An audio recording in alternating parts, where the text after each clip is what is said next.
All right. So today I am talking to Jessica Leveto, and I'm going to tell you two reasons she inspires me. First, she has this like abundance of positive energy, and it's so cool. Anytime we interact, she just fills my cup, and I love that. I love having people around who do that. So thank you for doing that. And the second reason I admire her is she started this PhD Mamas community on Facebook.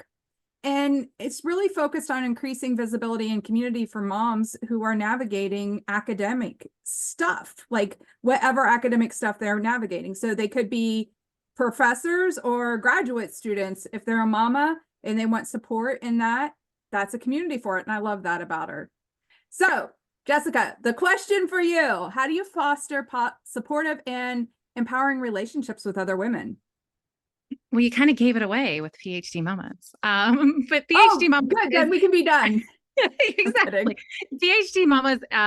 Really, I mean, that was one of the things I was thinking about when I thought of this question. Supportive, empowering relationships with women, building community, creating space, and not just creating space, but holding space for mothers navigating kind of the cultural contradictions of being a mother in academia, which is one space that it's difficult. It's difficult because the visibility of mothering is seen as counterproductive. So building community, seeking and making meaningful connections, both with others and also in the coaching practice that I have been launching. So making the connections both with clients, but then also with connections in people's stories and what people are saying. And so seeing things kind of through a different lens is one way that I feel I can contribute to that empowering relationship. Centering the margins was another area that I thought was really important. So when I say centering the margins, I really mean kind of shifting the narrative from what we traditionally see as power structures. And this is again where the space of PhD Mamas came from, is not only being a space for mothers in academia, but all mothers in academia, anyone who identifies as a mother in academia, to really create the space and allow voice. So whether that be graduate students, and my work has actually shifted a little bit to parenting students. And then really promoting authenticity, radical empathy, and then most importantly, this idea that imperfection and vulnerability is an asset. Oh, I love that. I love that. So, because I'm nosy, what made you Sure. what made you decide to start this? A bumpy tenure ride. And I feel as though there's enough time between we're going into 10 years. So PhD Mamas was started in 2015 out of a support community that came out of the North Central Sociological Association. We had like a panel of mother scholars that got together and we did this panel. And I remember reading the books to getting ready for this panel with Riley. I was holding her. She was less than a year old. So I was carrying her, and I had at the time he was 14-year-old son, and he actually came to the conference presentation with me. And the conclusion was, if you have a child on the tenure track, it's tough, but it's possible. But if you have two children on the tenure track, it's a little bit more difficult. And I found out a week later I was pregnant with my youngest. Oh So my once I gosh. was pregnant with Lily, I was like, well, and even going farther back, I was a single mom all through my PhD program. So I had Liam when I was 20. He went through my BA, MA, and PhD with me. And then to have the two girls on the tenure track, I really realized there was never a good time to be a mom in academia. And we needed more visibility. And that really, the group has over 19,000 now. And so it really blossomed into a space where we can just increase the visibility that we are here. I love that. I love that. One of the pillars that I always talk about is if we want more women in leadership, we have to Mhm. be visible women in leadership because people learn by seeing other Mhm. examples of how it can be done. And I love that you're modeling and creating a group of other women who are modeling this same thing of, yes, you can do both. It just takes support. Not always pretty. It's It's not not always always pretty. pretty.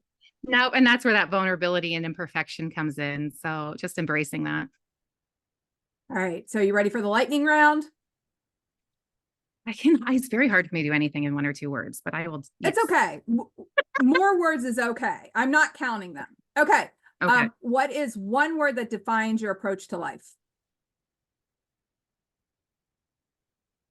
Empathy. What's your go-to for self-care activity? Pause. Just time. What book or movie has profoundly impacted you? Real self-care. Pooja Lakshman, Real Self-Care. This is the most recent one. Very good.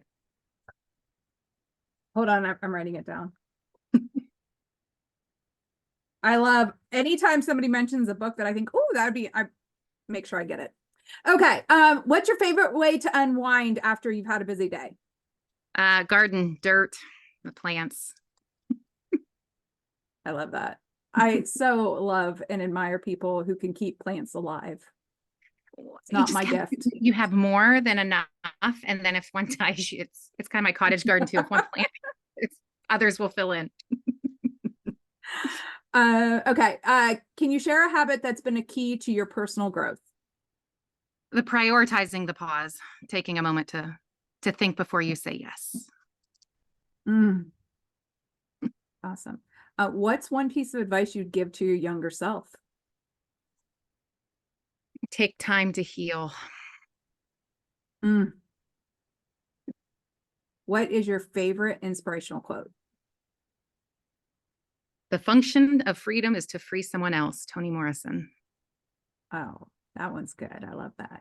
How do you define success? Oh, how do you define success? I read that question different.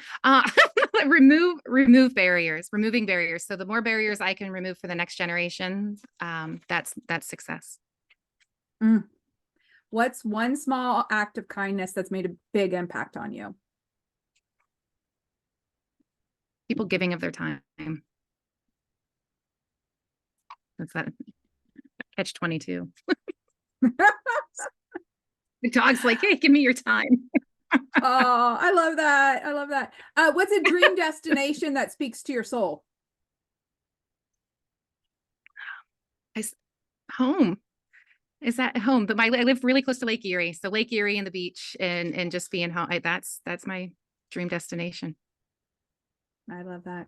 Thank you. Thank you for inspiring me. And also thank you for inspiring all the women who follow you. I love that. Oh, thank you.